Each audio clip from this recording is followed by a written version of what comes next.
Slides दिया था मैंने कि इन स्लाइड्स को ध्यान से देखो, एरिया को समझो कि कहाँ से क्या कंट्रोल हो रहा है, वो समझ में आया सबको?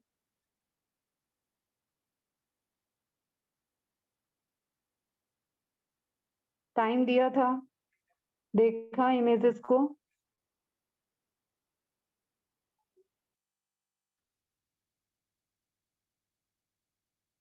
Okay, good. तो चलो, अभी हम उसी पोर्शन में हम देख रहे हैं, ब्रेन को हमने डिवाइड किया, तो फोर ब्रेन, मिड ब्रेन और हिंड ब्रेन में हमने डिवाइड किया। अब फोर ब्रेन वाले पार्ट में ही हम देख रहे थे कि कुछ कन्वोलेटेड पार्ट हैं, कार्पस कोलेसम है, हेमीस्फीयर्स बन रहे हैं, लेकिन हम ब्रॉडली उनको देखें तो हम वहाँ पे एक सेरेब्रल वाला पोर्शन है जो लार्ज है। ठीक है, सेरेब्रल वाला पोर्शन सबसे ज्यादा लार्ज एरिया जिसने ऑक्युपाई किया है वो क्या है? एक तो वो सबसे लार्जर है, मोस्ट डेवलप्ड है। अगर आप उसको बोलोगे तो अप्रोक्सीमेटली ये कैसा होता है ना, 2/3 पार्ट ऑफ ब्रेन तो अकेले ये खुद ही खुद बना रहा है।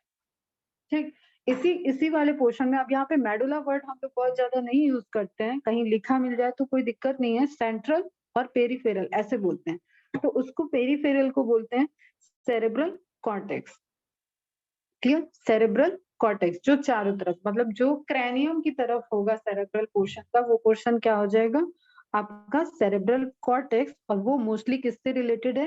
वो वॉलंटरी रिस्पॉन्सेस से रिलेटेड है। अब सबने अगर ब्रेन के चार्ट और वहां पे किस तरीके का कोऑर्डिनेशन हो रहा है, कुछ चीज मिक्स मिलेगी, कुछ चीज कई मल्टीपल लोकेशन से कोऑर्डिनेट हो रही है, बट कुछ चीज आपको एकदम बढ़िया स्पेसिफिक मिलेगी। तो मोटर पोर्शन आपको इस पोर्शन में दिखा हुआ है, तो एनसीईआरटी है, मार्क करो।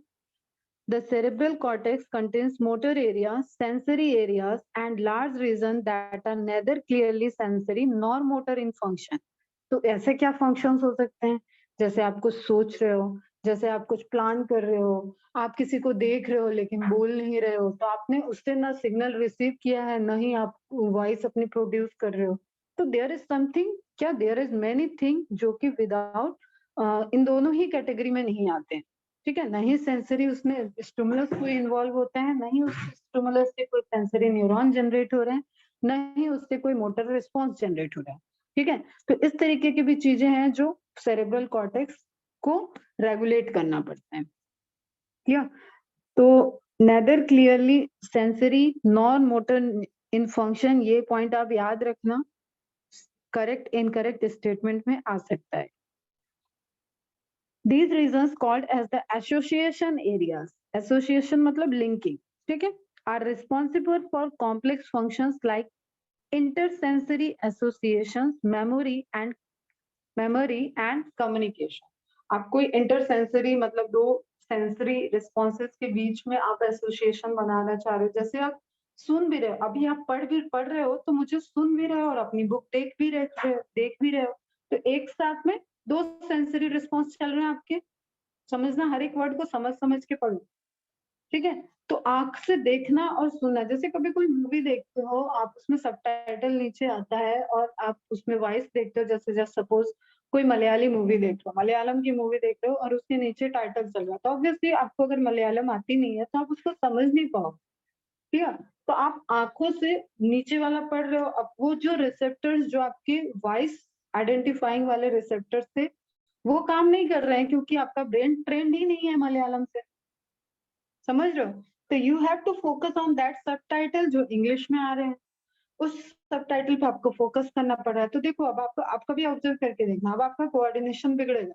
ऊपर आप सीन देखो कि नीचे आप सबटाइटल पढ़ो, और कोई स्लो मूवी होगी तो हो भी जाता है, फास्ट मूवी होगी कई सारे डायलॉग आ रहे दे देना, तो आप उसमें पढ़ने में आपको टाइम लग जाएगा। ठीक है, फिर आप सोचोगे अच्छा क्या सीन चल रहा है, ऊपर देख रहे हो फिर नीचे पढ़ रहे, तो आप कोशिश भी करना चाहोगे तो भी आपकी आंखें ऊपर सीन की तरफ कम जाएंगी, आप वो जो सबटाइटल्स आ रहे हैं उसमें आपका ध्यान ज्यादा जाएगा, क्योंकि उसी से आप समझ सकते हो वो बोल क्या। समझ में आया क्या हम कहना चाह रहे हैं? तो देयर आर मल्टीपल टाइम, आप दिन भर में ऐसे कैसे कई मल्टीपल टास्क करते हो जिसमें दो सेंसरी सिस्टम या दो से ज्यादा सेंसरी सिस्टम इन्वॉल्व हो रहे हैं at a time. Is it clear? तो इस एसोसिएशन को भी बनाने में cerebral cortex important role play करता है।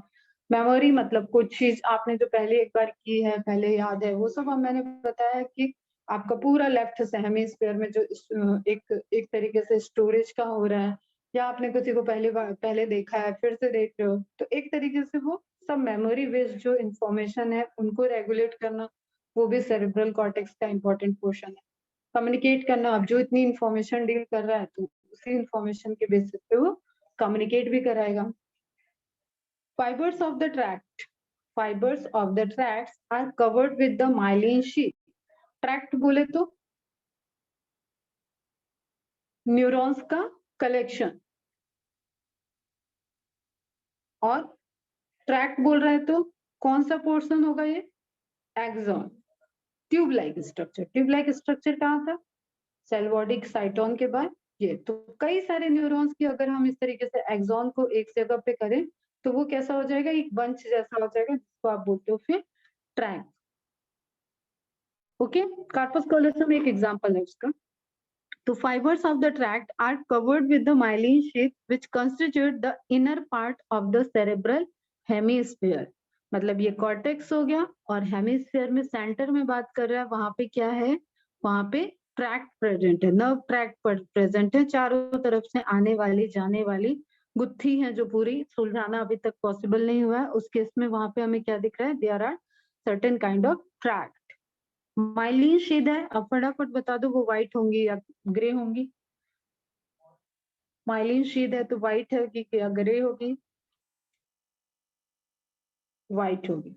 ओके, तो व्हाइटिश अपीयरेंस है due to the presence of nerve tract, and nerve tract में माइलिन शीथ आपकी नर्व न्यूरॉन्स के अंदर प्रेजेंट होती है, एक्सॉन एरिया में, सेल बॉडी में तो होगी नहीं। तो सिंपल जो कल मैंने एक अरेंजमेंट आपको बताया था, अभी इमेज दिखा देते, वही बात हो रही है कि सेंटर में व्हाइट मैटर होगा एंड सराउंडिंग में ग्रे मैटर होगा। यहाँ पे ग्रे का मतलब ये नहीं है कि वो अनमाइलिनेटेड न्यूरॉन्स है, वहां पे मतलब ये है एक ही न्यूरॉन्स की सेल बॉडी एक तरफ प्रेजेंट है, एंड न्यूरॉन्स क्योंकि लंबी सेल्स होती हैं, उनके एक्सॉन वाला एरिया, माइलिनेटेड वाला एरिया सेंटर की तरफ प्रेजेंट है। एनसीईआरटी की लाइन एकदम समझना, आई हुई है, अभी कुछ दिन पहले क्वेश्चंस में आई थी एक पेपर में।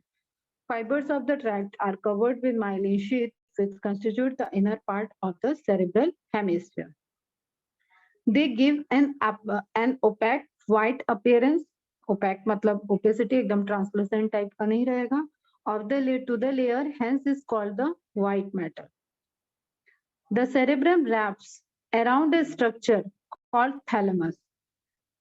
अब हम फोर ब्रेन के ही दूसरे पार्ट की तरफ जा रहे हैं, दैट इज थैलेमस। एनसीईआरटी के अकॉर्डिंग कल हम लोगों ने थोड़ा सा देखा था, आज डिटेल में देखेंगे। Which is major coordinating centre for sensory and motor signalling, this is question. ठीक है, thalamus plays a major coordinating centre, जो आपका ये पूरा सेंसरी सिस्टम यहाँ पे चल रहा है, उसके बीच में कोऑर्डिनेशन में हेल्प करेगा। अकेले नहीं सेरेब्रल अकेले वर्क कर रहा है, नहीं आपका कार्पस कोलोसम वहां पे अकेले कोऑर्डिनेट बना रहा है, यहाँ सबके बीच में लिंकिंग प्रेजेंट है। तो thalamus also plays an important role in the coordination of the sensory, जो भी सेंसरी सिग्नल से रिस्पॉन्स आ रहा है उसको प्रोसेस करके मोटर न्यूरॉन्स को देना, इन दोनों ही रिस्पॉन्स के बीच में वो एक कोऑर्डिनेटेड वे में फंक्शन को करेगा। तो ये मार्क कर लो। अब थोड़ा सा एडिशनल स्क्रीनशॉट ले लेना।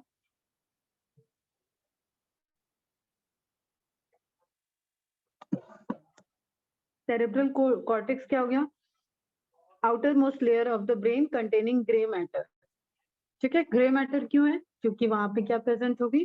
साइटोन बॉडी प्रेजेंट होगी, सेल बॉडी प्रेजेंट होगी, एक ही न्यूरॉन का cell body towards the cortex area, and जो आपकी माइलिनेटेड बॉडी है वो टुवर्ड्स द सेंटर प्रेजेंट है, responsible for many higher order functions like language and information processing.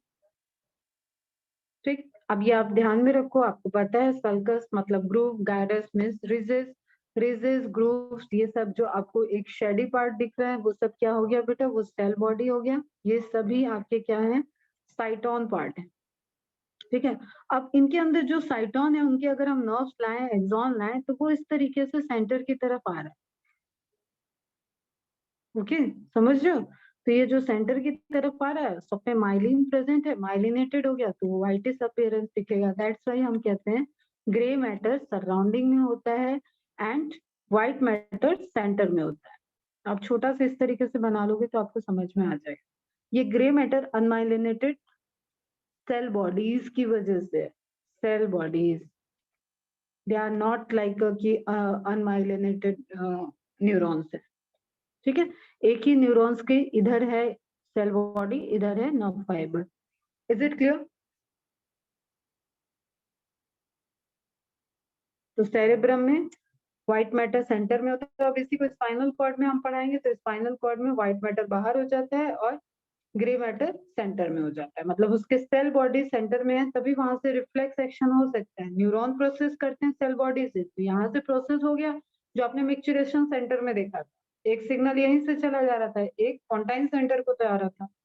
तो ये सब चीजें आपको एकदम अच्छे से समझ में आनी चाहिए कि प्रोसेसिंग करने वाला, सिग्नल लेने वाला और प्रोसेसिंग करने वाला कौन है? सेल बॉडी है।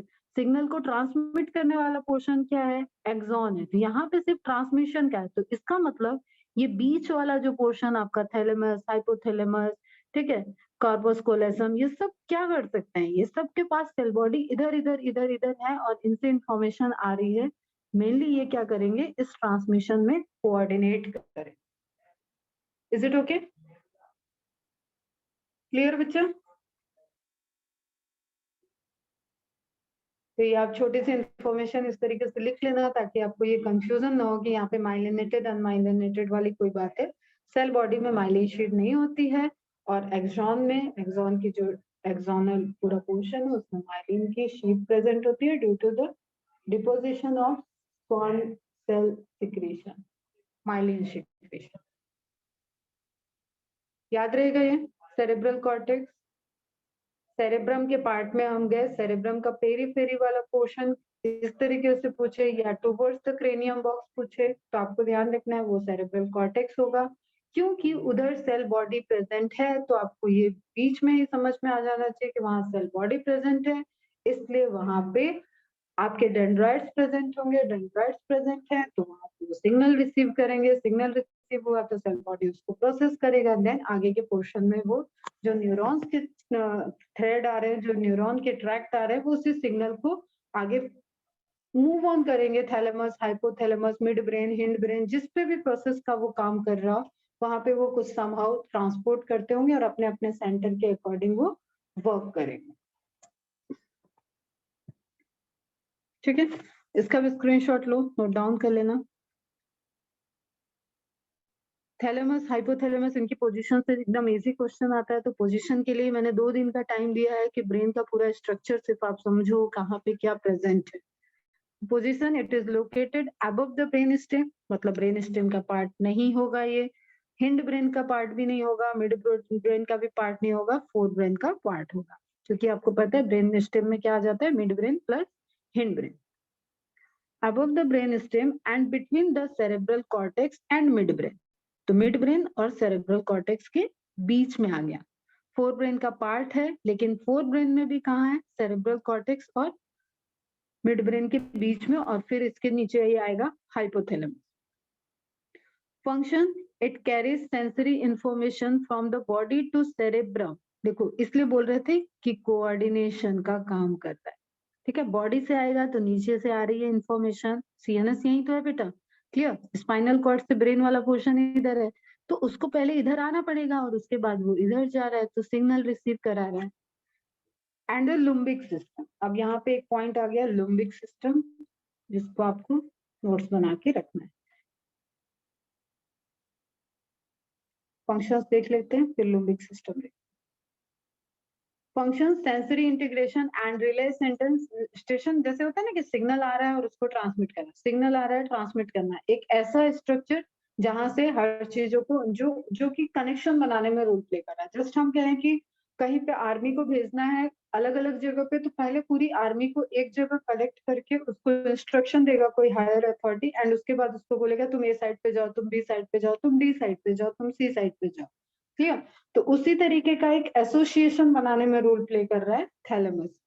Sensory integration and relay centre, जो यहाँ से रिले स्टेशन की तरह इंफॉर्मेशन को आगे ट्रेवल कर देगा कि तुमको किस साइड जाना है, किस लोब की तरह की तुम्हारी इंफॉर्मेशन है, फ्रंटल, पैराइटल, ऑक्सीपिटल, किधर इंफॉर्मेशन जाना है, उसके अकॉर्डिंग वो ट्रैवल करा देगा। For all the sensory pathways except olfactory. एक चीज ध्यान में रखना, यहाँ पे ऑल्फैक्शन मैंने तुम्हें पढ़ाया था, एक ट्यूब जो ब्रेन का एकदम क्रेनियम बॉक्स से आने के बाद कहीं इन्वायरमेंटल अगर ओपनिंग है तो वो मैंने नेजल पैसेज में बताया हुआ है, वो ओपनिंग नेजल पैसेज में है जहाँ पे ऑल्फैक्टरी हेयर्स वगैरह की बात हुई थी अपनी, याद आ रहा है? ब्रीदिंग में याद आया?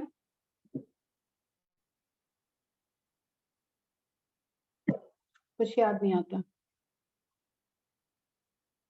कुछ याद आ रहा है? ठीक है, तो ऑल्फैक्शन वाला डायरेक्ट ब्रेन की सप्लाई ऑल्फैक्टरी लोब में जाएगी, इसलिए ऑल्फैक्शन को ये थैलेमस प्रोसेस नहीं करेगा, ये एक एमसीक्यू है। सेंसरी इंटीग्रेशन, सारे स्टिमुलस को रिसीव करके जो सेंसरी न्यूरॉन इंटीग्रेट कर रहे हैं वो सब इंफॉर्मेशन थैलेमस को और फिर सेरेब्रल कॉर्टेक्स की तरफ जाएगी। उस मेंटेनिंग में थैलेमस इन बिटवीन एक रिले सेंटर की तरह वर्क कर रहा है, एक्सेप्ट द ऑल्फैक्टरी, क्योंकि ऑल्फैक्शन ऑल्फैक्टरी लोब ये पूरा डायरेक्ट आपके नेजल पैसेज से ऑल्फैक्टरी ट्रैक की थ्रू हेल्प से जो होता है वो वहां से फ्रंटल लोब से होता हुआ पूरा ब्रेन वाले पोर्शन तक ऑल्फैक्टरी लोब से सेंस करेगा, तो वो एक डायरेक्ट ओपनिंग है, इसलिए उसको ये प्रोसेस नहीं करेगा। रिकॉग्निशन ऑफ क्रूड पेन, कोई पेन है, टेम्परेचर, टच, ये क्या हो गया? ये तुम्हारे सेंसरी तो हो गए ना, क्लियर? जैसे कि आपको कोई चोट लगी है तो देखो, एक चोट लगने से कट लगता है ना, उस कट की फीलिंग किसी को बहुत दिन तक रहती है, किसी का जल्दी हील होता है, उसमें अलग अलग मैकेनिज्म है, लेकिन वो सेंस करना कि यहाँ पे कट लगा हुआ है तो आप उसको कवर करके रखते हो, आप कहीं से गुजरते हो तो आप कोशिश करते हो कि उस पर दोबारा चोट ना लग जाए जब तक वो हील ना हो रहा है। तो ये आप नहीं करते हो, ये सब चीजें आपका ब्रेन कराता है आपसे कि ये ऑलरेडी आपको यहाँ पे चोट लगी हुई है, you have to protect that person for certain limited time period, जब तक वो हील ना हो जाए।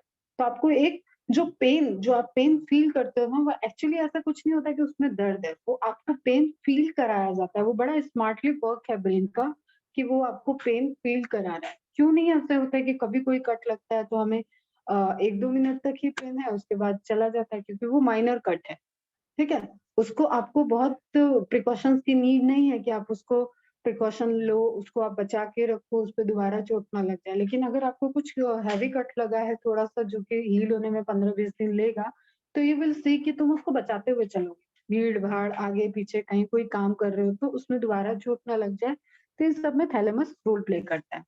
टेम्परेचर, वही टेम्परेचर की अगर आपको टच हुआ होगा कभी बचपन में, आप टच होगे, कोई बच्चा छोटा खेलते हुए जाता है, उसको कुछ नहीं पता होता है, सबसे इनोसेंसी वाली जो एज होती है दैट इज बचपन, क्लियर? उसको कुछ भी नहीं पता। इवन मेरे मेरे भैया का एक बार क्या केस हुआ था, हम लोग मेरे पापा इरिगेशन डिपार्टमेंट में थे, तो वहां पे थोड़ा सा नहर वहर रहता ही है लोगों का, तो जो सिंचाई विभाग की कॉलोनी थी, उस कॉलोनी में इंजीनियर्स कॉलोनी थी, उस कॉलोनी में हम लोग रहते थे, तो ग्रीनरी वगैरह तो होती ही है, गवर्नमेंट एरिया जो होता है वहां पे।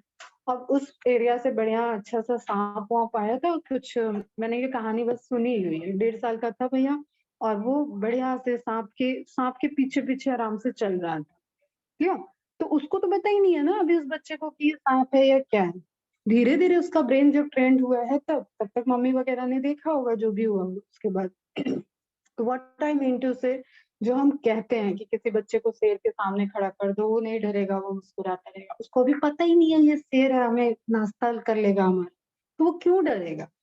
क्लियर? वो धीरे धीरे उसके मेमोरी में स्टोर होगा। तो उसी तरीके से जब वो बच्चा कभी गया किचन में खेलते खेलते एंड उसका किसी चीज से टच हुआ, या एक एक इंसिडेंस और होता है बच्चों को करंट लगने वाला, पहले बहुत होता था। करंट मतलब आपको पता है जो इलेक्ट्रिक सप्लाई आती है, ये इतनी नहीं होती कि इससे आपको आप इससे बहुत हाइपर सप्लाई वाली नहीं है कि इससे आप अटैच्ड हो जाओगे। एक झटका लगता है, एक झुंझुनाहट लगती है कोहनी वगैरह में, तो बच्चे जल्दी से उसको छोड़ दे, फिर वो दोबारा उसके पास जाने के टाइम वो ऐसे करके डरते रहेंगे। ठीक है? उसी तरीके से कोई टेम्परेचर वाली चीज से वो एक बार टच होंगे, फिर दोबारा जाने में वो सोचेंगे, क्यों? क्योंकि उनका खुद का ब्रेन, उनका थैलेमस एक बार ये सेंसरी रिस्पॉन्स को ले चुका है और उसको पता है कि इस चीज से हार्म होगा। दुनिया को पता था, लेकिन अब उस बच्चे का थैलेमस भी जान चुका है, उस बच्चे का सेरेब्रल कॉर्टेक्स भी जान चुका है, अब वो मेमोरी में सेव हो गया है, अब वो बच्चा उस चीज से डरेगा। Is it clear? तो टेम्परेचर हो गया, टच, जैसे कहते हैं टच थेरेपी बहुत जरूरी होती है। बच्चों को मदर का टच बहुत अच्छे से वर्क करता है। जस्ट सपोज कि बच्चा नहीं सो रहा है, माँ आती है 2 बार थप्पी देती है, थप थप थप थप, बच्चा सो जाता है। इन सब चीजों के पीछे साइंस, क्लियर? सबकी गोदी में नहीं चुप हो रहा है, लेकिन माँ की गोदी में जाएगा, चुप हो जाएगा। इन सब चीजों के पीछे साइंस है, ब्रेन है। तो इन्फ्लुएंस इज वॉलंटरी मूवमेंट। अब वॉलंटरी ही है जो आप किसी रिस्पॉन्स से कर रहे हो, भले ही रिफ्लेक्स एक्शन से कर रहे हो, लेकिन यहाँ पे क्या है, वॉलंटरी। आपने ऐच्छिक मांसपेशियों को मूव कराया, स्केलेटन को मूव कराया, ठीक है। फ्रॉम बेसल गैंग्लिया, गैंग्लिया क्या हो गया, जहाँ पे टफ्ट ऑफ नर्व्स आपस में बाइंड हो, मतलब ग्रुप हो, तो गैंग्लियन बोलते हैं आपको। बेसल गैंग्लियन मतलब नीचे साइड से जो गैंग्लियन आ रहे हैं, सेरेबेलम है, ठीक है, जो आपका हिंड ब्रेन वाले पोर्शन में पॉन्स और मेडला के साथ, and relaying them to motor cortex. नीचे से आया, ऊपर की साइड में सेरेब्रल कॉर्टेक्स है आपका, वहां तक ट्रैवल करा दिया। समझ लो तो अच्छी बात है, अच्छे से ध्यान रहेगा ये। Is it clear? ठीक है। तो मोटर न्यूरॉन्स को, लोकोमोटरी मोटर न्यूरॉन्स को ये एक्टिवेट कर देगा। Now participates in maintenance of state of wakefulness and alertness through RAS। RAS क्या होगा? चलो मैं देखती हूँ ये क्या है। Maintenance of state of wakefulness and alertness through RAS। अब एक चीज होता है कि आप किसी चीज से जैसे आपको वही डर वर वाली बात है, आपको वीकनेस फुल फील हो रही है, आप चीजें समझते हो कि इस चीज में आप वीक हो, वो धीरे धीरे आपका ट्रेंड हुआ है कि आप इस चीज में वीक हो, ये आपसे नहीं हो रहा है। तो ये सब भी चीजें जो होती है ना, वो एक तरीके से, और ये वही है कि एक जो मैंने अभी तुम्हें एग्जांपल दिया ना कि अलर्टनेस, कि आपको कहीं पे चोट लगी है, उस चोट को आपको बचा के रखना है। तो दिस काइंड ऑफ एक्टिविटी भी जो होती है, वो भी यहाँ पे थैलेमस से ही कंट्रोल होती है। Role in emotions and recent memory, ठीक है, वही कि एक बार आपने किया तो आपको पता चल गया और रिसेंट मेमोरी में वो चीज सेव हो गई, ठीक है। कोई इमोशनल ब्रेकडाउन है, कुछ इमोशनल डैमेज हुआ है, तो यू हैव दैट नॉलेज कि अरे इससे इस तरीके की चीजें करो तो रिवर्स में यही मिलता है, कीप डिस्टेंस। ये चीजें आपको फिर एक कहते हैं ना कि टेम्परेरी मेमोरी अभी अभी बनी और वो अब सेव हो गई, तो आगे आप दोबारा कभी भी उस तरीके की चीजें करने में एक बार आपको वो थॉट जरूर आता है कि ऐसा करने से ऐसा हुआ था। तो इस तरीके की जो कोऑर्डिनेशन होते हैं, इसमें थैलेमस रोल प्ले करता है। समझ में आई इतनी बात?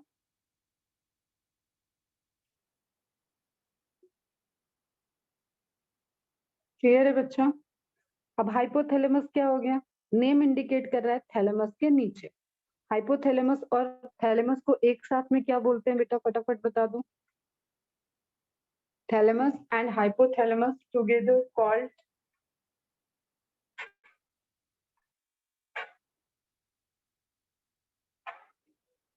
नहीं, फोर ब्रेन के लिए तो सेरेब्रम भी आएगा। Thalamus and hypothalamus together called, cephalon से रिलेटेड है, बताओ। सफिक्स मैंने बता दिया, प्रीफिक्स तुम बताओ। चलो नोट डाउन करो, डायनसेफलॉन, ठीक है, डायनसेफलॉन, DIEN, डायन, डायन, एक थी डायन वाली, डायन सेफलॉन। नहीं यार, डायन नहीं है, ये सब बड़े काम की चीज है। तो उस हाइपोथैलेमस की कुछ कहानी है, उसको आप देख लो, नोट कर लो। हंगर फील कराना, जो आपने ADH का सिक्रीशन एक पढ़ा था, कहाँ पढ़ाया है, क्या कर रहा था, थर्स्ट को इन्फ्लुएंस कर रहा था ना वो डायरेक्ट। तो वही सब चीजें हैं उसमें। हाइपोथैलेमस आपने देखा था, न्यूरोफाइसिस, एडोनोफाइसिस, पिट्यूटरी ग्लैंड से रिलेटेड होगा, तो वो पोर्शन है आपका। हंगर, थर्स्ट, बॉडी टेम्परेचर को कंट्रोल करना, सेक्सुअल एक्टिविटी कितना को किस तरीके से इन्वॉल्व है वो, that is controlled by the hypothalamus. Arousal, parenting, perspiration, blood pressure, heart rate, shivering, pupil dilation, circadian rhythm, जो आपकी स्लीप साइकिल है, जो आपका बायोलॉजिकल क्लॉक है, ये सभी आपका किससे कंट्रोल हो रहा है, हाइपोथैलेमस से। अब हाइपोथैलेमस अकेले नहीं कंट्रोल करेगा, वो थैलेमस से भी कोऑर्डिनेट करेगा। दैट्स व्हाई आपको पढ़ने में कंफ्यूजन आता है कि ये भी ये कर रहा है, वो भी वो कर रहा है। तो कई चीजें तो यहाँ पे सब कोऑर्डिनेटेड वे में चल रही है, बट मेन कैसे उसमें पार्टिसिपेट कर रहा है ये आपको ध्यान में रखना है। अब एनसीईआरटी आगे फिर से मार्क करो। Another very important part of the brain is called hypothalamus, lies at the base of the thalamus. Location से अब तुम्हारे लेवल पे यही बहुत बड़ा क्वेश्चन है। मैच द कॉलम कर लो और इसमें पूछ लेगा कि थैलेमस कहाँ होता है, हाइपोथैलेमस कहाँ होता है, डायसेप्लम कहाँ है, मिड ब्रेन कहाँ है, हिंड ब्रेन कहाँ है, सेरेबेलम कहाँ है, सेरेब्रम कहाँ है, फोर ब्रेन कहाँ है, ऑल्फैक्टरी लोब कहाँ है, फ्रंटल लोब कहाँ है। यही क्वेश्चन करके वो मैच कराते रहे। इसलिए मैंने बोला कि 2 दिन का टाइम लो सारी इमेजेस को समझने के लिए। फिर एनसीईआरटी मार्क करना है। यहाँ पे 99.5% चांसेस है कि एनसीईआरटी से ही क्वेश्चन आएगा। तो इतना तो आपको पहले प्रिपेयर होना चाहिए, उसके बाद आप ज्ञाता बनो थोड़ा ज्यादा तो अच्छी बात है। पहले आते थे क्वेश्चन, इसलिए आपको मॉड्यूल वगैरह में और इधर एमसीक्यू सॉल्व करते, अगर हम आपको इसके 2005 वाले रेंज के एमसीक्यूज देंगे तो आप घबरा जाओगे एकदम। अब नहीं आता बस। ओके, तो another very important part of the brain, कौन सा ब्रेन है ये बेटा? Fore brain. अब इस तरीके की चीजें आप ध्यान रखो। कॉल्ड हाइपोथैलेमस, हाइपो मीन्स बेलो, थैलेमस पता ही है, lies at the base of the thalamus. The hypothalamus contains a number of centres जहां से कंट्रोल है, ठीक है, विच कंट्रोल बॉडी टेम्परेचर। तभी वो पहली वाली स्लाइड में मैंने दिखाया भी, urge for eating and drinking, अब ये एनसीईआरटी में मेंशन है। तो ये फंक्शन आपको मैच द कॉलम में पूछ लेगा सिंपल। इसके लिए अब आपको देगा थैलेमस कोऑर्डिनेट करता है क्या? हाँ करता है भाई, थैलेमस सिग्नल को लेके सेरेब्रल कॉर्टेक्स तक जाएगा, लेकिन मेन जो सेंटर है जहाँ से वो प्रोसेसिंग हुई वो कहाँ है? तो आपको अप्रोप्रिएट आंसर देना पड़ेगा hypothalamus. It also contains several group of neurosecretory cells, वही जिसका आपने एक एग्जाम्पल देखा हुआ है ADH, which secretes hormones called hypothalamic hormones. Detail में देखेंगे नेक्स्ट चैप्टर में। न्यूरो सिक्रेटरी सेल्स जो हार्मोन को सिक्रीट कर रही हैं, ऐसे स्पेसिफिक हैं, ठीक है, और वो सिक्रीट करेंगी कुछ डायरेक्ट ब्लड में, कुछ आपका पिट्यूटरी के थ्रू ही मैक्सिमम सिक्रेशन हार्मोन्स जो होते हैं वो हाइपोथैलेमस के ब्लड में ट्रांसपोर्ट होते हैं। The inner part of cerebral hemisphere and a group of associated deep structure is like, अब देखो ये आ गया तुम्हारा लिम्बिक सिस्टम आ रहा है, यहाँ से आप थोड़ा सा अटेंटिव होकर सुनना। लाइक एमिगडेला, हिप्पोकैम्पस, ये सभी हेमिस्फेयर का पार्ट, बेसल पोर्शन, क्लियर, वहां पे एक स्ट्रक्चर है जो आपस में मिलके एक कॉम्प्लेक्स रीजन बना रहा है। जैसे हम कहें कि एक इधर रूम है, एक इधर रूम है, एक इधर स्ट्रक्चर है, एक इधर स्ट्रक्चर है, जस्ट इमेजिन। लेकिन अगर इसका कहीं पे ऐसा है कि सब आपस में मिक्स हो रहे हैं और उसके बाद ही इधर जाना है, उसके बाद ही इधर जाना है, भूलभुलैया टाइप का समझ लो तुम, तो वो क्या हो जाएगा, वैसा एक स्ट्रक्चर बन रहा है सेंट्रल पोर्शन में, नॉट द कॉर्टिकल पोर्शन में, ठीक है, सेरेब्रल कॉर्टेक्स की तरफ नहीं है, सेंटर में है। अभी हम इमेज भी दिखाते हैं। वो क्या हो जाएगा आपका लिम्बिक सिस्टम, इसको कहते हैं लिम्बिक सिस्टम। क्या क्या इसमें है अभी डिटेल हम बताते हैं। यहाँ पे एमिगडाला और हिप्पोकैम्पस का नाम दिया हुआ है, इतना तो आपको याद रखना। form a complex structure called the limbic lobe or limbic system. Along with the hypothalamus, it is involved in the regulation of sexual behavior, clear? Expression of emotional reactions, excitement, pleasure, rage, fear, and motivation. अब देखो यहाँ पे sexual behaviour की बात किया है तो ये तुमने सुना ही है, आजकल अपने इंडिया में इतना रेप केस और सब कुछ बढ़ा हुआ है, मॉलेस्टेशन के केस काफी ज्यादा बढ़े हुए हैं। तो लोग, ऐसा नहीं है कि वो उस पर्सन में, एक तो होता ही है कुछ कि उनका कैसा सोसाइटी है, वो कैसे ग्रो किए हैं, दूसरा उनका बॉडी बॉडी का जो हार्मोनल लेवल है, जो हाइपोथैलेमस की एक्टिविटी है, जो उनके अंदर इस बिहेवियर को क्रिमिनल लेवल तक ले जाता है, क्लियर? इसलिए उनके उनके ट्रीटमेंट कुछ अलग तरीके से होते हैं, काउंसलिंग टाइप के। तो उस केसेस में उनका एक्टिविटी ही ज्यादा है, वो एक क्रिमिनल टाइप के हैं, तो वो उस तरीके की एक्टिविटी में इन्वॉल्व हो जाते हैं। तो ये सब भी, ब्रेन भी इसमें इंपॉर्टेंट रोल प्ले ही कर रहा है। Expression of emotional reactions, everything is related, ठीक है। एक्साइटमेंट की बात करें, प्लेजर की बात करें, रेज, फियर एंड मोटिवेशन, ये सारी आप बात करो तो यहाँ पे एक अच्छा खासा कोऑर्डिनेशन आपको फोर ब्रेन में दिख रहा है। ये सब आप मार्क कर लोगे, जितनी भी चीज यहाँ पे फंक्शनैलिटी के पॉइंट ऑफ व्यू से दिया है। और इसको फिर से आज जो कल इमेज बोला था, उस इमेज के स्क्रीनशॉट में देखो कि किस किस सेंटर से किस किस तरीके के एक्सप्रेशंस और एक्टिविटी जो आप डेली रूटीन में करते हो वो कंट्रोल होती है। ओके, यहाँ पे एमिगडाला एंड हिप्पोकैम्पस इंपॉर्टेंट है। अब इसका स्क्रीनशॉट ले लो, लिम्बिक सिस्टम पे शॉर्ट नोट लिख के रखना है। The limbic system is a complex, already NCERT में दिखा है, set of structure that lies on both side of thalamus। अब जब आप lateral view देखते हो, thalamus इधर भी है, thalamus सेंटर में आपका इधर है, तो thalamus का एक पोर्शन आपको लेफ्ट साइड से भी दिखेगा, एक पोर्शन आपको राइट साइड से भी दिखेगा। तो ये क्या है, ठीक है, both side of the thalamus, एक बोथ साइड थैलेमस के दोनों तरफ से प्रेजेंट रहेगा। और इसमें कौन कौन से स्ट्रक्चर रोल प्ले करेंगे, इसमें आपका हाइपोथैलेमस आता है, हिप्पोकैम्पस आता है, एमिगडाला आता है, ये सब रीजन है, ब्रेन के ही रीजन है, ठीक है, फोर ब्रेन के पार्ट है, हिप्पोकैम्पस है, हाइपोथैलेमस है and several near by area. ये सब मिलके क्या बना रहे हैं, आपका लिम्बिक सिस्टम। इस सिस्टम को हम लोग ऐसे रिलेट करते हैं, अगर तुम रिलेट कर रहे हो तुम्हें समझ में आ जाएगा कि ये सिस्टम जो हमने डेवलपमेंट, इवोल्यूशनरी डेवलपमेंट तुम्हें दिखाया, तो वहां में हमने तुम्हें दिखाया कि फोर ब्रेन की साइज बढ़ती जा रही है, बढ़ती जा रही है, बढ़ती जा रही है। इसका मतलब फोर ब्रेन के पहले, फोर ब्रेन जब जो छोटा था, जब ज्यादा इवॉल्व नहीं था, तो भी तो ये सारी प्रोसेस होती होंगी, कम होती होंगी ऑब्वियसली, लेकिन तब भी उनका एक कंट्रोल सिस्टम होता होगा। तो limbic system is like a precursor, ये प्रिकर्सर है, अभी भी है, लेकिन ये जब फोर ब्रेन डेवलप नहीं हुआ था तो इस पे मेजर लोड इसी सिस्टम पे था, इसलिए इसको टर्म देते हैं पेलियो मैमेलियन कॉर्टेक्स, ठीक है। पेलियोबॉटनी क्या होता है, जीवाश्म वाला, ठीक है। पेलियोबॉटनी में जब आप बॉटनिकल जीवाश्म की स्टडी करते हैं तो उसको पेलियोबॉटनी कहते हैं।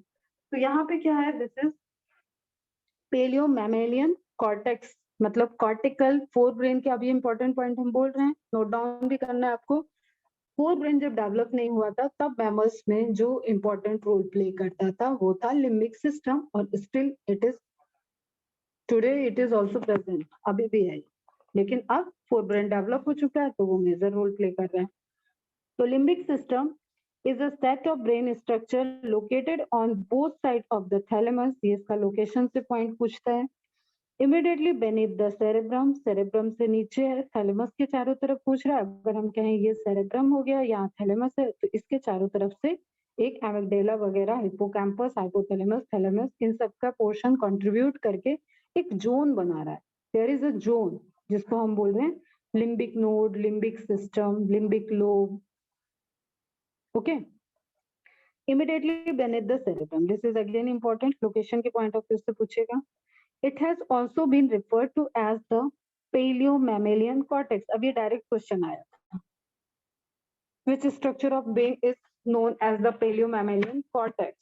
तो आप cerebral cortex को करोगे, ऑब्वियसली ऑप्शन में आएगा, तो उसमें पेलियो क्यों बोलोगे आप इसको, पेलियो मैमेलियन मतलब फोर ब्रेन के डेवलपमेंट के पहले की बात कर रहे हैं, फोर ब्रेन जैसे जैसे इवॉल्व हुआ है उसकी बात कर रहे हैं। तो लिम्बिक सिस्टम इस तरीके से वर्क करता था। The limbic system supports a variety of function including, अब आप इसको फंक्शन को रिलेट करो तो आपको सेरेब्रल कॉर्टेक्स वाले ही फंक्शन दिखेंगे यहाँ पे, okay.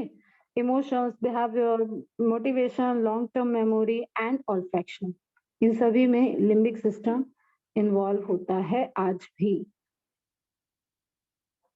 Is it clear? Screenshot ले लिया, नोट्स कंप्लीट करना, क्लियर है, ठीक है। लिम्बिक सिस्टम में बार बार रिपीट कर रहे हैं, नोट डाउन करो, एनसीईआरटी में ही ऐड कर लो, thalamus, hypothalamus, hippocampus, amygdala and nearby another tissues,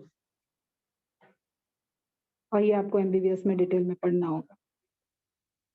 यहाँ पे खत्म हुआ आपका क्या, फोर ब्रेन वाला पोर्शन। इज इट क्लियर बच्चा? ठीक है। तो फोर ब्रेन में हमने स्टार्ट कहाँ से किया था, लोब से बात किया था, फिर हमने सल्कस की बात की थी, सल्कस से डिफरेंट डिफरेंट अपने को लोकेशन समझ में आ रहे थे, लोब समझ में आ रहे थे, उनको डिस्टिंग्विश किया था, सल्कस गायरस की बात हुई थी। फिर डिफरेंट डिफरेंट फोर ब्रेन में कॉर्टिकल एरिया की बात हुई एंड सेंट्रल एरिया की बात हुई, व्हाइट मैटर की बात हो गई, ग्रे मैटर की बात हो गई, फंक्शंस की बात हो गई कि जो मेन फंक्शंस है वो कैसे वर्क कर रहे हैं। फिर हमने फोर ब्रेन के पार्ट थैलेमस की बात की, थैलेमस की फंक्शन की बात की, थैलेमस के लोकेशन की बात की, ठीक है। फिर हमने हाइपोथैलेमस की बात की, हाइपोथैलेमस के फंक्शन की बात की, हाइपोथैलेमस के लोकेशन की बात की, और वो किस तरीके से वो न्यूरल सिस्टम से लेके आपके एंडोक्राइन सिस्टम से भी रिलेटेड है, क्योंकि वहां पे कुछ सिक्रेटरी सेल्स हैं, न्यूरो सेल्स हैं जो कि सिक्रीशन करेंगी और जो एज अ हार्मोन, तो अभी हम आपको बताएंगे हार्मोन और न्यूरोट्रांसमीटर में क्या डिफरेंस होता है, बाद में बताएंगे, ठीक है। अभी स्ट्रक्चर सारे समझ लेते हैं, फिर मैकेनिज्म वाले पोर्शन में वो बात करेंगे। तो इतनी सी कहानी आपको सबको समझ में आ गई अबाउट फोर ब्रेन।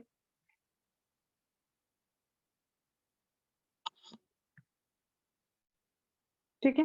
एक चीज वो याद रखना कि जो स्मेलिंग वाली है उस हैबिट में थैलेमस प्रोसेस नहीं कर रहा है।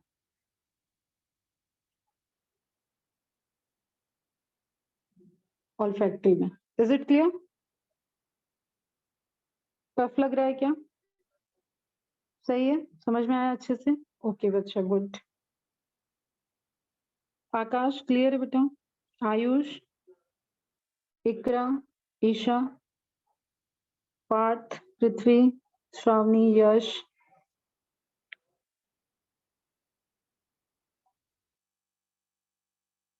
गुड। एक बार रिवाइज करोगे हो जाएगा फाइनल फिक्स, और फिर आप देखो तो आपको नोट्स एनसीईआरटी में बहुत ज्यादा नहीं दिया हुआ है फोर्थ ब्रेन का, आप मॉड्यूल्स थोड़ा सा देखोगे और थोड़े से जो इमेजेस मैं दिखा रही हूँ उनको आप रिलेट करोगे। अब फिर से कुछ फैक्ट्स हैं। Approximately 2.5% people suffer from face blindness. Face blindness क्या होता है? आप देखे हो लेकिन भूल गए, ठीक है, वही जो आप बोलते हो अरे कहीं देखा देखा लग,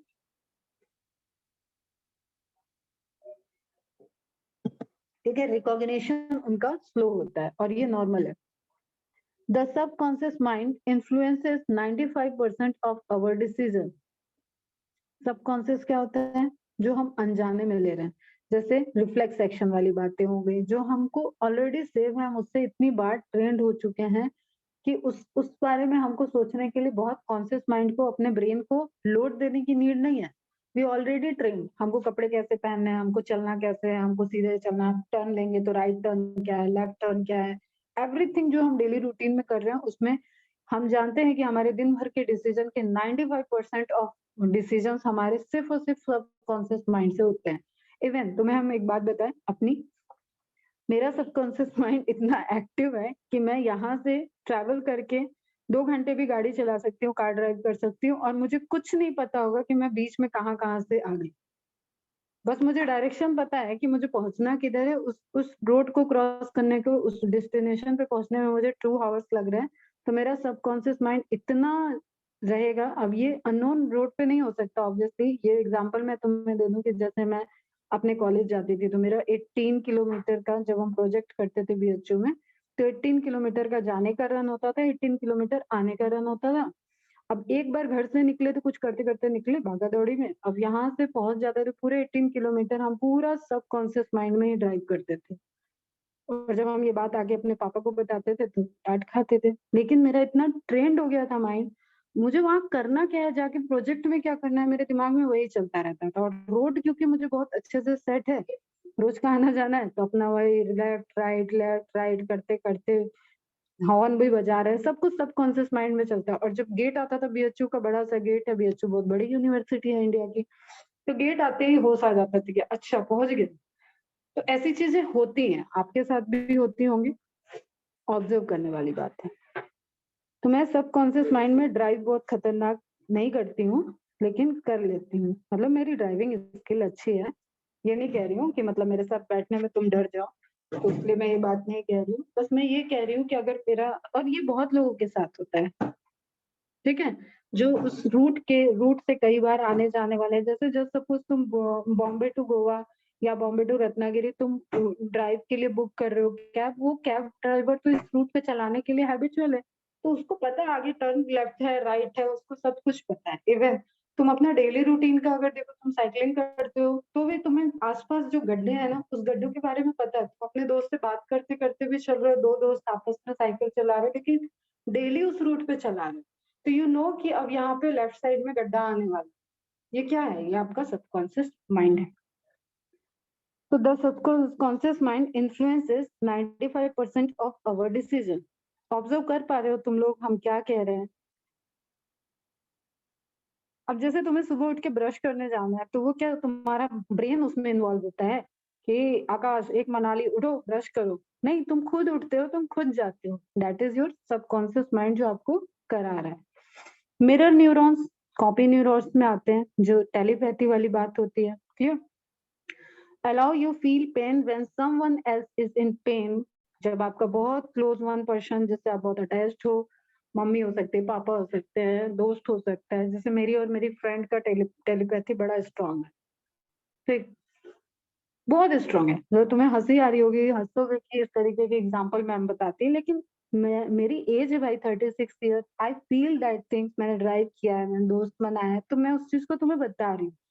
ठीक, अगर जस्ट सपोज मैं किसी वजह से बहुत परेशान हूँ, वैसे हम लोग उस टाइम के फ्रेंड हैं जब व्हाट्सएप हुआ भी नहीं करता था, जब फिर ऐप भी हम चलाते ही नहीं थे, 11th-12th की बात है, तो उस टाइम तो ये सब चीजें नहीं थी, तो अभी भी हमें हैबिट नहीं है कि हम एक दूसरे से व्हाट्सएप चैट करें। लेकिन जिस दिन all of sudden something happening होगा, तो उसका मैसेज आ जाएगा, is everything is okay. Clear? उस टाइम जो लैंडलाइन वाले फोन होते थे, उनकी ऐसे आलम होती थी कि हम फोन उठा रहे हैं, वो उधर से फोन उठा रही है, पता ही नहीं किसने डायल किया, अपने आप कनेक्ट हो जाता था। तो आपका किसी के साथ ऐसा मिरर न्यूरॉन्स होता है जिससे आप कनेक्शन फील करते हो, दैट इज टेलीपैथी। स्टिल ये सब बहुत रिसर्च वाला पोर्शन है। It's easy to create false memories in the brain. False memories भी बनती है, ठीक है, अब जो ब्रेन से, जो ड्रीम से रिलेटेड है, तो हो सकता है आपको कुछ ऐसा लगता है, अरे ये कहीं पुनर्जन्म का याददाश्त तो नहीं है, मैं इस जगह पे कभी पहले भी आया था। इस तरीके की चीज आप कहीं मूवी वूवी में जो देखते हो, वो एक्चुअली आई डोंट नो क्या है, लेकिन उनको फॉल्स मेमोरीज से रिलेट किया जाता है। आप कोई बहुत एकदम डीप में चले गए, किसी नॉवेल को पढ़ते पढ़ते आप उसके कैरेक्टर ही बन गए हो, तो आपके में वो मेमोरी डेवलप हो जाएगी, तो आपको ऐसा लगेगा कि ये तो आपके साथ या तो होने वाला है या तो हुआ है। तो वो सब चीजें क्या होती हैं बेटा? False memories. More than half of the thoughts your brain generates are negative. इसलिए बेटा जी, ब्रेन तो अपने आप में बहुत खतरनाक, ये पॉइंट देखो, ठीक है, आपके जो थॉट्स हैं, वो ब्रेन खुद ही मोर देन थॉट्स कैसे जनरेट करता है? निगेटिव। इसके लिए आप ये नहीं कह सकते हो अरे वो बंदा बड़ा ही निगेटिव है, वो बंदी बड़ी ही निगेटिव है, उससे बात करो तो खाली निगेटिविटी आती है। नहीं, एक्चुअली उसका उसका दोस्त नहीं है, उसका ब्रेन, आपका ब्रेन सभी जो थॉट्स जनरेट करते हैं, वो मोर थॉट्स उसमें से निगेटिव ही हैं, लेकिन वो कितने आप पे हावी हो जाते हैं, कितने आपको इन्फ्लुएंस करते हैं, दैट्स मैटर। ओके, इन्फ्लुएंस करने में आप उनको रोक पा रहे हो तो you become the positive person, आप नहीं रोक पा रहे हो तो you become the negative person. उसमें आपका दोष नहीं है, आपका उन थॉट पे किस तरीके का कंट्रोल है, उसके बेसिस पे आप रिलेट करते हो। तो ये कुछ इंपॉर्टेंट फैक्ट हैं, ऐसे ही आपको पता होने चाहिए, क्योंकि ब्रेन की बात आती है तो बहुत सारी बातें निकलती है। समझ में आ गई? तुम लोग को बोर होता है क्या ब्रेन ब्रेन पढ़ना? मैं तो इतना देर पढ़ सकती हूँ ये टॉपिक को, ना एक मैसेज आ रहा है, ना कोई इन्वॉल्वमेंट समझ में आ रहा है कि कोई सुन भी रहा है, कुछ कह भी रहा है। सब ऐसे लगते हो कि बस कहानी सुन रहे हैं, वो भी कहानी में भी मजा नहीं आ रहा, चाचा चौधरी की कहानी चल रही है कि क्या?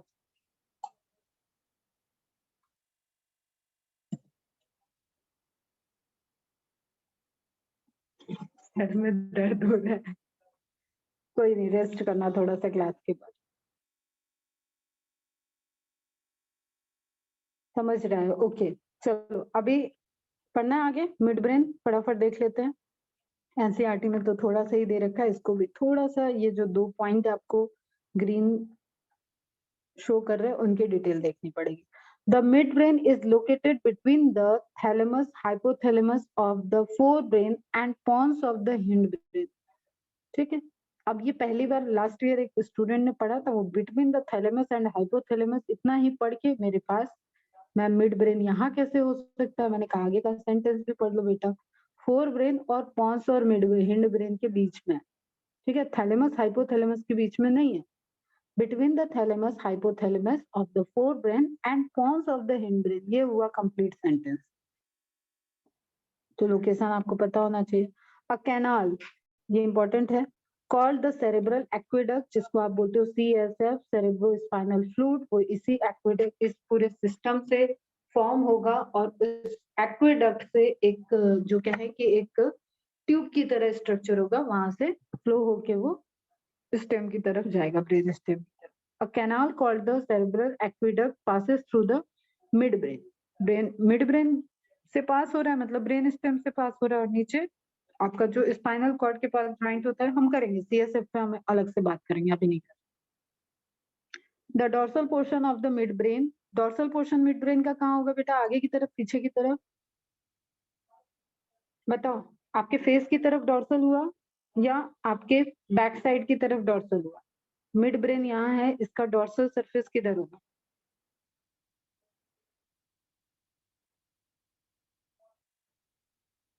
बैक साइड में, okay correct, clear, back side में रहेगा। अब ये वेरी वेरी इंपॉर्टेंट है, 3 स्टार लगा लो, ये हर साल लगभग 3-4 साल में एक बार पूछ ही लेता है। The dorsal portion of the mid brain consist mainly of 4 round swellings, lobe, swelling कह लो, लोब कह लो, कॉल्ड कॉर्पोरा क्वाड्रिजेमिना। अब ये यहाँ पे बेटा ये जो क्वाड्री आ गया, ये कार्पोरा आ गया, इसको आपको समझना पड़ेगा। एनसीईआरटी ने तो सिर्फ दे दिया कि मिड ब्रेन में डोर्सल पोर्शन पे, तो एनसीईआरटी का क्वेश्चन तो तैयार रहना चाहिए कि मिड ब्रेन में डोर्सल पोर्शन पे 4 स्वेलिंग है, 4 लोब दिख रहा है, लोब्यूल आपने पढ़ा था ना, उसी तरीके के not like lobe like structure दिख रहे हैं, जिनको आप कलेक्टिवली क्या बोल रहे हैं, कार्पोरा क्वाड्रिजेमिना। क्लियर है बच्चा? इस पे एंड करते हैं, कल हम लोग इसका डिटेल देखेंगे कि ये कॉर्पोरा क्वाड्रिजेमिना किधर है, ये सेरेब्रल एक्वेडक्ट कैसे वर्क कर रहा है, सेरेब्रल एक्वेडक्ट का स्ट्रक्चर कैसे बनेगा, क्लियर, उसमें क्या क्या सिस्टम इन्वॉल्व है, कौन कौन सी लेयर, कौन कौन सा पोर्शन इन्वॉल्व होगा, कौन कौन से वेंट्रिकल्स हैं, एक्वेडक्ट कैसे CSF को फॉर्म करेगा और CSF आगे ट्रेवल करेगा और प्रोटेक्टिव लेयर बनाएगा ब्रेन के चारों तरफ। उसके बाद spinal cord and then hind brain, तो थोड़ा हाँ हिंड ब्रेन भी पढ़ेंगे, उसके बाद स्पाइनल कॉर्ड। चलो अच्छे से इसको सबको रिवाइज कर लेना, एंड कल थोड़ा सा हैवी लेक्चर रहेगा, बी प्रिपेयर फॉर दैट। अच्छा खासा लेक्चर जाएगा, सारा समझ में आपको कोऑर्डिनेशन वगैरह और लोकेशन समझना होगा, सेरेबेलम पढ़ाएंगे और प्लस पॉन्स मेडुला ऑब्लांगेटा जो आपने रेगुलेशन वाले पोर्शन में पढ़ा हुआ है, वो सारे लोकेशंस की बात आएगी, कोई फंक्शन नहीं आएगा। चलो बाय बेटा।